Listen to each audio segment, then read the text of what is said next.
conquête de la souveraineté passe avant tout par l'exploitation des ressources nationales au profit de nos populations.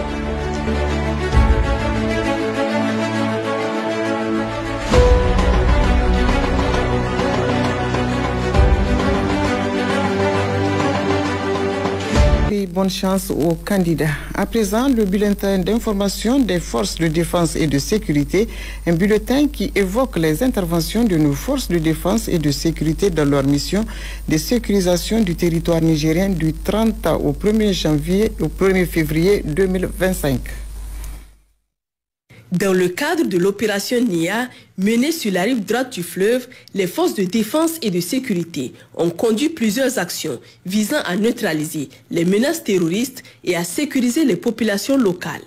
Ces opérations ont notamment permis la découverte et la saisie de divers équipements destinés à la fabrication d'engins explosifs improvisés ainsi que l'interception de matériel suspect. Lors d'une reconnaissance offensive menée par un détachement FDS de Bankilare en direction du village d'Engui, en passant par le hameau des Acs, soupçonné d'abriter des criminels, un bouclage suivi d'une fouille ciblée ont conduit à la saisie de 2 motos, d'un panneau solaire et de divers équipements servant à la fabrication d'engins explosifs improvisés. Par ailleurs, dans la zone de Makolondi, une autre unité militaire en mission a découvert un engin explosif improvisé. Une équipe du génie militaire est immédiatement intervenue pour le neutraliser en toute sécurité, sans incident. De plus, une patrouille mixte des forces de sécurité opérant dans la zone de Tamou a découvert une cache à hauteur de Caritas contenant du matériel destiné à la fabrication d'engins explosifs improvisés. Après sécurisation des lieux, les équipements ont été détruits par incinération sur place. Dans la poursuite de leur mission, sur l'axe Tamou-Saï, les forces ont intercepté un véhicule à l'entrée ouest d'Ilafari transportant des bouteilles de gaz, un composant clé dans la fabrication des engins explosifs improvisés. Le véhicule a été mis à la disposition des autorités compétentes pour enquête afin de déterminer la destination exacte de ces bouteilles de gaz. Dans la région de Tawa, dans le cadre de l'opération Chara, dans la matinée du vendredi 31 janvier 2025, une patrouille mixte départementale de Keta a interpellé 2 trafiquants de drogue à moto dans le village de Doudoubaï, commune rurale de Tamaské. Lors de leur arrestation, d'importantes quantités de substances illicites ont été saisies, notamment des milliers de comprimés de tramadol et de prégabalin en vrac, ainsi qu'une quantité significative de chanvre indien. De plus, 3 téléphones portables, 2 motocyclettes et une somme de 102 350 francs CFA ont été confisqués. Les suspects sont mis en garde à vue à la brigade territoriale de gendarmerie de Keta pour détention et vente de stupéfiants. Dans la région de Zender, au sein de la zone de défense numéro 3, sur la base de renseignement, une des unités en charge de la sécurisation des travaux du pipeline a intercepté un véhicule de marque Nissan au village de Garare, transportant 56 bidons de gasoil. Selon le conducteur, le carburant était destiné à ravitailler le réseau d'une société de téléphonie mobile du village de Kauchinkaba. Le suspect ainsi que le matériel saisi ont tous été transférés à la brigade territoriale de gendarmerie d'Ourafan pour les investigations appropriées. Au nord du pays, dans le cadre de l'opération Garkwa, les forces de sécurité ont mené une mission de déguerpissement des sites d'orpaillage illégaux dans le secteur du Djado. Lors de cette intervention, une patrouille a été prise pour cible par des tirs de harcèlement provenant d'un individu embusqué. Face à cette attaque, nos hommes ont réagi avec rapidité et professionnalisme, contraignant l'assaillant à prendre la fuite. Dans sa précipitation, ce dernier a abandonné un véhicule signalé comme volé ainsi qu'un fusil d'assaut AK-47 avec son chargeur. Ces éléments ont été immédiatement saisis par les forces engagées. Par ailleurs, plus au sud de la zone d'opération, 3 individus ayant tenté de s'opposer à l'action des forces de sécurité ont été interpellés. Au cours de la semaine, des élèves d'une école de la ville d'Arlit ont découvert une grenade offensive non explosée à l'air libre. Heureusement, aucun d'eux ne s'en est approché. Alertés immédiatement, les forces de sécurité ont dépêché une équipe spécialisée du génie militaire qui a procédé avec succès à la destruction de l'engin. Cet événement met en lumière la vigilance des enfants ainsi que la précieuse collaboration entre la population et les forces de défense et de sécurité, contribuant ainsi au renforcement de la sécurité sur l'ensemble du territoire. Dans la région de Difa, à l'est du Niger, le jeudi 29 janvier 2025, des enlèvements ont eu lieu à Legam et Kinchandi, où une femme et un troupeau de gros ruminants ont été respectivement kidnappés. Alertés rapidement, les patrouilles de sécurité sont intervenues sans délai, permettant de secourir l'otage sain et sauve. De plus, l'ensemble du bétail a été retrouvé et restitué à ses propriétaires légitimes. La veille, les autorités militaires de Kablewa ont enregistré le ralliement d'un ex-combattant en fuite de la secte Boko Haram, illustrant la tendance progressive des anciens membres à abandonner les hostilités pour se rendre. Chers compatriotes, au cours des dernières 72 heures, la situation sécuritaire du pays est restée calme. Toutefois, cette accalmie ne doit en aucun cas conduire à un relâchement dans notre engagement. C'est pourquoi nous vous encourageons à signaler sans délai tout comportement suspect ou activité inhabituelle aux forces de défense et de sécurité afin de préserver nos sécurités collectives. Restons vigilants, unis et déterminés dans notre quête d'un avenir meilleur pour notre nation.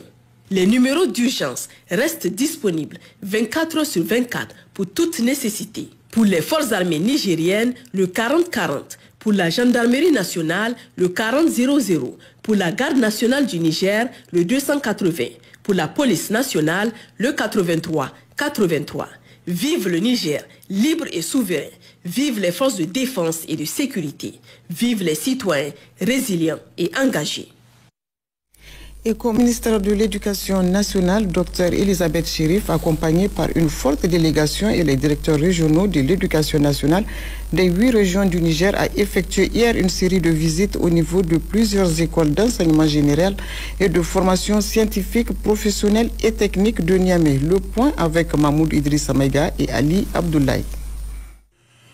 Présent à Niamey depuis quelques jours dans le cadre des travaux du Conseil national de l'enseignement et de la formation professionnelle et technique, les directeurs régionaux de l'éducation nationale ont été invités par la ministre Dr Elisabeth Chérif à visiter quelques centres nationaux d'excellence en matière d'enseignement général et de formation scientifique, professionnelle et technique. Première étape, l'IFAENF. L'Institut de formation en alphabétisation et éducation non formelle. Après la montée des couleurs, la délégation a visité les locaux de ce centre d'excellence reconnu par l'UNESCO et qui met à la disposition du Niger des cadres pour la promotion des langues nationales.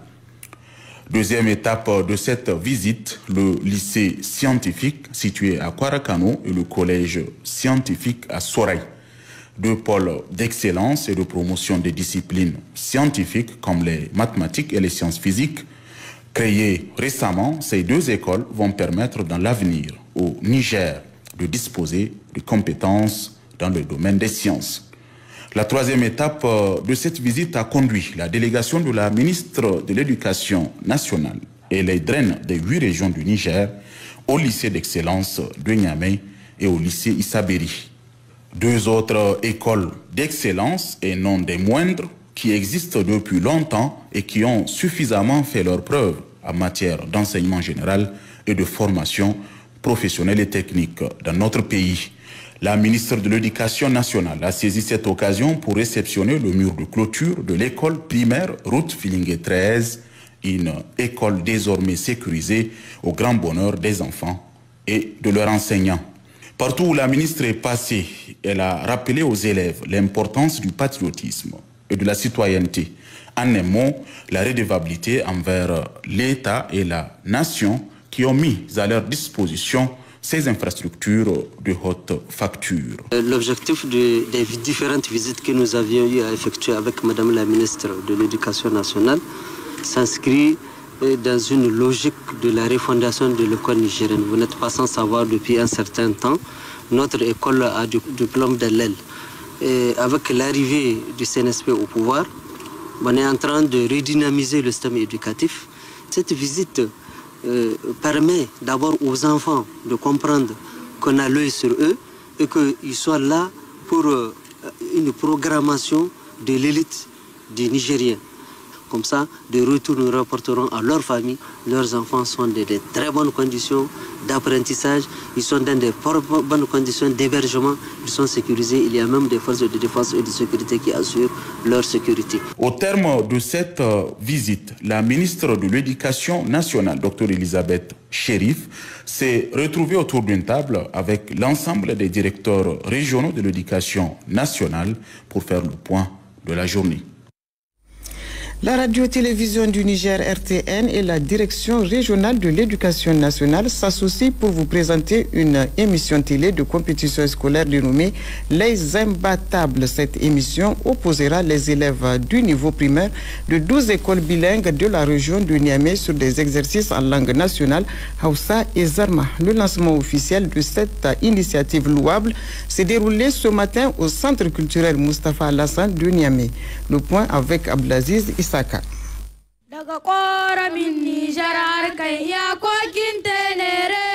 C'est l'hymne national en langue Hausa qui a donné le ton à cette cérémonie qui marque le lancement officiel de l'émission télé dénommée Les Imbattables. Un programme qui sera diffusé sur la radio et télévision du Niger et qui mettra en compétition pendant 14 semaines les élèves des écoles primaires bilingues de la région de Niamey. Durant ce championnat, des élèves issus de 12 écoles bilingues, 6 en Hausa et 6 en Zarma de notre région, vont rivaliser d'ardeur et de créativité en poésie, en lecture et épelle-moi pour décrocher les meilleurs classements. Chaque école présentera 5 candidats parmi lesquels 3 vont compétir selon les options ci-dessus énoncées. Ce championnat se veut donc un espace de convivialité et d'enrichissement mutuel. Cet événement qui sera régulièrement diffusé à la télévision nationale constituera sans nul doute un rendez-vous à ne pas manquer. À travers cette compétition, les projecteurs seront braqués sur le travail que les écoles bilingues font dans la transmission du savoir en langue nationale, levier de développement inclusif. Ce cadre d'excellence placé sous le thème « L'utilisation des langues nationales pour la promotion de la qualité de l'éducation » n'est pas qu'une compétition. C'est un acte de résistance culturelle, un hommage à notre identité et une promesse d'avenir pour nos enfants. En faisant du Hausa, du Jarma, du Tamashek ou du Fulfulde des leviers pédagogiques, nous redonnons à nos élèves le droit de comprendre, de s'émanciper et de rêver dans la langue de leurs racines. Cette initiative vient ainsi apporter un peu plus d'eau au moulin de la matérialisation des ambitions des plus hautes autorités du pays en matière de valorisation des valeurs culturelles et de promotion de nos langues nationales. Engagé à accompagner l'État dans les projets et actions de développement, l'UNICEF se tient aux côtés de la Direction régionale de l'éducation et de la radio et télévision du Niger pour la réussite de cette initiative. À l'UNICEF, nous croyons fermement que chaque enfant a le droit d'apprendre et de s'épanouir dans un environnement qui valorise son potentiel.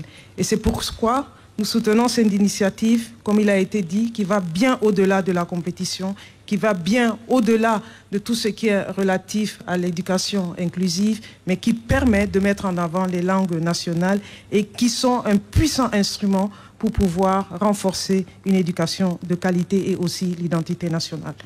Le ministre en charge de la communication a exprimé à cette occasion la disponibilité et l'engagement de son département ministériel à ne ménager aucun effort pour accompagner de tels projets. Les défis de développement, l'alphabétisation fait partie. On voit notre président, chaque fois qu'il parle au peuple, il parle dans la langue que tout le monde, la majorité des Nigériens comprennent. Aujourd'hui, nous avons la possibilité, les CNSP nous ont donné la possibilité de promouvoir nos langues nationales. C'est une occasion à saisir, c'est à nous de concrétiser tout cela. C'est pour dire, Madame la Ministre, personnellement et profondément, je soutiens la promotion des langues nationales. C'est donc réjoui de la mobilisation et l'engagement de tous ses partenaires à accompagner la refondation de l'école nigérienne que la ministre de l'Éducation nationale, de l'alphabétisation, de l'enseignement professionnel et de la promotion des langues nationales a procédé au lancement officiel des enregistrements. Ce championnat inter-école bilingue s'inscrit donc dans la dynamique globale de la promotion de nos langues nationales et de leur utilisation en vue d'améliorer la qualité des enseignements-apprentissages. Cette initiative mérite d'être saluée car non seulement elle permet de stimuler chez nos enfants la quête d'excellence, mais aussi d'inculquer aux jeunes générations l'irrésistible envie de préserver et de valoriser notre patrimoine linguistique et culturel. C'est une compétition, mais il n'y aura qu'un seul vainqueur, l'école nigérienne et son dévouement pour le développement de ce pays. C'est alors parti pour 14 semaines de compétition, 14 semaines d'immersion dans la promotion des langues nationales et des valeurs culturelles à travers des élèves tous imbattables. Et vous annoncez en début de journal, nous en venons au bilan que présentera au titre de son département le ministre des Transports et de l'Équipement, le colonel-major Salissou Mohamed Salissou. Cet entretien exclusif accordé à la RTN sera suivi du journal de l'AES. Bonne réception et bonsoir.